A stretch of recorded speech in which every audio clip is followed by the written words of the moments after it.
In the wake of the murder of George Floyd and the mass protests happening all over the nation, we're having another conversation about Confederate statues, but this time it seems to be marked with a little more action, with statues being spontaneously taken down in states all over the place, including in Houston. These two statues that Mayor Turner announced were being removed just about a week ago, and they're going to be removed from the places that they're currently standing on Friday, which is Juneteenth.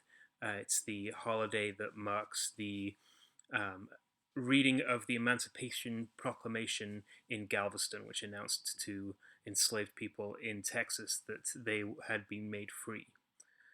So I don't know what Friday is going to look like.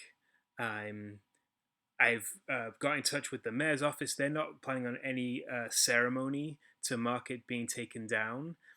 And the park itself, Sam Houston Park, where the Spirit of the Confederate statue stands, that's on the left, is closed until Monday for renovations, apparently. So it seems like these statues are going to be taken down like they have in other places, maybe even at the dead of night, so sort of squirreled away while nobody's looking. I think that's a shame because I believe, particularly the Spirit of the Confederacy statue, as it's taken down, it should be a time, particularly for Christians, to cheer its removal and to use that time to sort of examine our own history.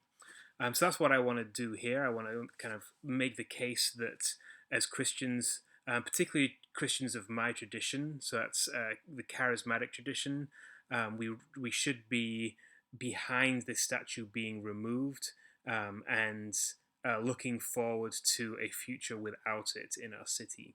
So this video is gonna take on some local Houston history. It's going to look at how that history intersects with the history of the Pentecostal movement. So we'll look at the Assemblies of God, and then into the Vineyard, which is the denomination that I am a part of. It's very specific to sort of my community, how I'm thinking about my city and my religious community. But I'm hoping that maybe be connected to the Vineyard, but somewhere else, this will still have some relevance. Or if you're in Houston, but you're a part of a different faith tradition, then it might still have some relevance. So hopefully that'll be true. So the first thing to look at is what do these statues represent? So the Spirit of the Confederacy was built to the heroes who fought for states' rights. That's on the plaque.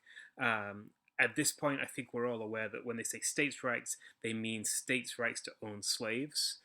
And this helpful graphic's been going around looking at when Confederate statues and monuments and school names and mascots, when did these all crop up? The most of them happened after Reconstruction, once segregation was declared legal, and as states and cities were enacting the Jim Crow framework of segregation. So that meaning is kind of inherent in what's going on here. You'll see another peak on this graph here, right after civil rights. Notice the green is particularly schools. So once schools were desegregated, a lot of communities ended up with schools named after Confederate generals. And the common theme here is the Confederacy was used as an identity marker for communities that were formed either by segregation or by white flight, to form their identity in opposition to Black America, which was seen as a threat. So that's the history, and we're going to just back up on that a little bit. Here is the Spirit of the Confederate statue as it originally stood. So you see it's got a much taller plinth. At some point later on, it was lowered down and then stuck in a corner right by 45. But this is how it originally looked when it was erected in 1908. If we back up all the way, we'll start with Plessy v. Ferguson, which was the Supreme Court case that declared segregation, so separate but equal, to be constitutional. And again, that separate but equal, like states' rights, these are words that we've learned to interpret now. So this was after Reconstruction, so after the end of slavery, after a short period of African Americans getting elected into Congress and some sort of signs of the hope of equality. But there was no real effort to address the trauma and the harm done by slavery. So all of the inequality created by 400 years of oppression, that was still in place, and that's the time when Plessy v. Ferguson said, yeah, we can segregate the white community and the black community. So it's not just that they're separate, it's that the white community is separate, having stolen all the resources from the black community. And then you add things like poll taxes and oppression at the voting booth, and then any black communities that did get successful, like in Tulsa in 1914, were destroyed by white mob violence. So and this is not separate but equal. The system of Jim Crow segregation was a system of white supremacy, ensuring that the white communities in America were on top of and oppressing black communities. So after the Supreme Court case, states started passing segregation laws, particularly in the South, to create this legal framework. When states didn't do it quick enough, cities sometimes stepped in, and that was true in Houston. So Texas wasn't quick enough. Houston passed a law to segregate streetcars. Back when we had streetcars, and then Houston passed its own poll tax in 1904. So segregation is in the air. That's what's happening. And that is the situation into which the spirit of Confederacy is erected. It's the same leaders who are passing these segregation laws, who are putting up this statue as a celebration of the white identity that they saw triumphing in a segregated America.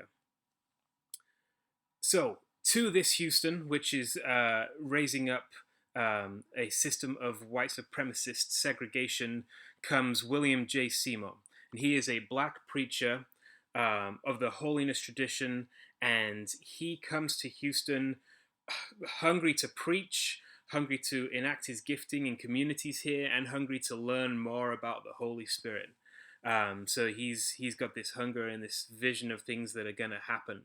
He meets a guy called Charles Parham, who is a white supremacist, but he is at the time the guy who has the knowledge of what the Spirit is doing. He's the one who's got the teaching, and he starts a Bible school downtown Houston to study what the Holy Spirit is doing. And William Seymour wants to attend this school to get this teaching. Now, what's fascinating to me, these two events, the statue and the school, are separated by just 2 years. So it was just 2 years before that the school was starting to take place. And so 503 here, Rusk, is the location that the school was. And then this is the location that the statue has been since then. They are about, 0.4 miles away, 2 to 3 blocks away. So this is all happening right in downtown. And so what does that mean? Well, the segregation that this statue represents stopped William Seymour from taking a part of this Bible school. He was kept out in the hallway. And Parham always gets kind of told to be the leader of the Pentecostal movement. As a Houston Chronicle article on the centennial of the Pentecostal revival that said, yes, Parham was kind of undisputably the leader of this movement. He's teaching here, and when you read accounts of this, they'll very often take like this passive role. Seymour was prevented from being part of this class due to segregation. What they don't point out is that Charles Parham believed in this segregation. He wanted to use William Seymour's voice to reach black Americans in Texas with his message, but he would never let William Seymour teach at his school or preach to his church or have dinner with his family, because he believed in segregation, because he was a white supremacist. Specifically, he was a British Israelist, and as you can tell from my accent, I am British. So Parham thought that the English-speaking British people were the true 10 lost tribes of Israel. this is really nut stuff, but it shows you kind of the places you can get to if you're taking white supremacy really, really seriously. So, William Seymour, who God has gifted and who has been raised up for this time, is prevented from leading this school, teaching at white churches, by segregation that Parham endorsed. And he leaves Houston. He goes to California. So this statue was erected a couple of years later. For me, symbolizes the city's unwillingness to hear from voices like William Seymour. We put this up instead of putting William Seymour up in a pulpit to preach God's words to us.